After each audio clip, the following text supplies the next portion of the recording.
My husband is always on me to share more of my story. And what's happened in my world is after 25 years of coaching, which is not about your story, it's about your client. And after moving in the prophetic, and after doing all the things that I do, and being so focused on getting out the things God has placed in me, getting your business where it needs to be, helping you get your life where you need to be, I realized that I've only shared bits and pieces of my story. So I went and got me some cards to help tell my story. And these are from The Moth, which is a podcast of stories. And I had gone through Snap Judgment, was looking for another podcast to listen to, and they had these cards that helps you tell your story. So I thought it would be really fun if I picked a few cards and start telling my story and mix this in the midst of all the wisdom and the depth and the transformation and the other things I like, because there is a part of myself that I can go deep as the ocean, but I love stories and a sense of humor and want to just share some things with you all. I don't know what's going to come out of my mouth, but this one is about an anniversary. And I want to prepare a story about milestones.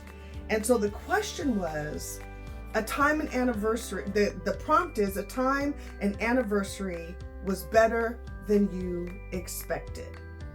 And the anniversary that comes up for me with this card isn't necessarily all like happy, but let me tell you, it's really deep.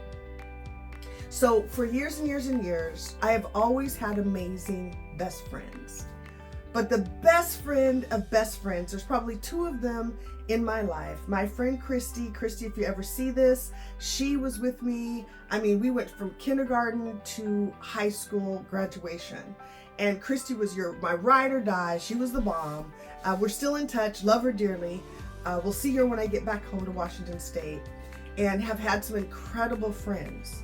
But God sent the friend of friends. And what I mean is that friend that every dimension of who you are, they get. And as time goes by, it doesn't get old, it gets more fresh, it gets more beautiful. And the part of me that I didn't often share with people was either the spiritual part, or it was the sense of humor, or it was this business mind of mine that doesn't turn off. And God blessed me with a friend. Again, if you're not the friend I'm about to talk about, know that you've been amazing in my life. But he blessed me with a friend of friends. And her name was Shanshera Quinn. And the anniversary I want to share, because I didn't talk that much about it, was the passing of my dearest, beloved friend. The friend I couldn't imagine being in the earth without. The friend I had made plans after plans after plans with. The friend that I literally knew God was going to do a miracle, because none of us that loved her could imagine life without her. So I just knew God was going to do this thing, and got to go down and caregive with her down in Florida where she lived, and hold her hand and love on her and be with her. And she passed on January 13th of last year. And it has taken me a year to be able to breathe. So everything that has happened in this last year, without Shanshera in the earth with me, without my girl to call multiple times a day, has felt like trudging through quicksand. And I was just telling my mom the other night, she said, "How you doing?" I said, "I can breathe a little bit. I can talk about Shanshera. We did videos together. We did our queendom together. We did everything so much together. And I've got videos of her. I've got pictures of her up in my office. And I can finally look at them or say her name without tearing up. I still get the little lump in my throat. But I learned from Shanshera so much. I learned grace, that no matter what's on your plate, no matter how hard it is, that we can move through it with grace. I learned what unconditional love looked like. I learned the joy of getting to watch someone unfold who knew I had her heart, she had mine, and we could just unfold together. I learned the joy of what it takes to be a grandmother, because my daughter hadn't had any kids, and I inherited literally overnight being a grandmother. And after that, she had become sick when I was caring for my grandmother so much, or my granddaughter, and I would hear Shanshera's words over and over again. And she's like, we do what it takes for family. And she was an amazing grandmother. And she helped me be able to grandparent my step-granddaughter, Kilani, that unexpectedly, literally overnight, we didn't think it'd be more than 20 or 30 days. It ended up to be 9.5 months, full-time parenting of a kindergartner. When my daughter is 30, that shook and rocked me like nothing I could have ever imagined. I don't know if you've ever been building something every single day of your life for the last 25 years like I have, but waking up and finally saying, hallelujah, my daughter's raised well as a single parent, which I wouldn't wish on anybody.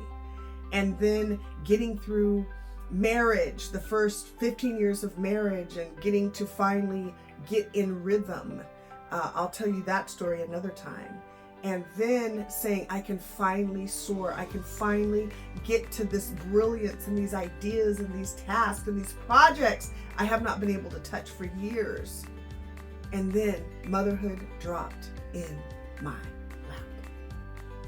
Second anniversary I want to share with you is that we are on the anniversary of that little grandbaby with my stepdaughter moving into our house, and she became our full-time responsibility a year ago. And that's another anniversary.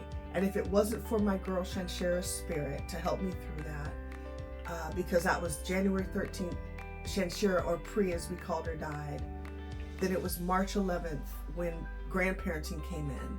And if it was not for me hearing her words over and over again, that we do what it takes for the kids. It's about changing the generation. I would not have made it, obviously with the grace of God. And so I miss my girl on a daily basis. I want to call her on a daily basis, but she taught me so much. And more than anything, she had a hope and a dedication to my work getting out in the world. And so every day when I sit and I prioritize video, I prioritize my stuff and not just helping other people's life shine, I hear Shanshera's words where she's like, E, we gotta get your work out in the world. It's gonna bless so many people. So I hope that as I share these stories, it's a blessing to you and you get the lessons from the hard times. You know that you can overcome, and those things that you cannot even think about conceiving, guess what? There's life on the other side of it. And not only did I lose Shanshera, I lost another beloved friend, Nikita, last year. And here's what I learned, because both of those ladies pushed me to be my best. And I learned that you don't quit no matter what. And especially for those that are no longer here to push with you and to make their dreams happen, it's more imperative that we make ours. So hope that's a blessing. That's my anniversary story. Talk to you soon.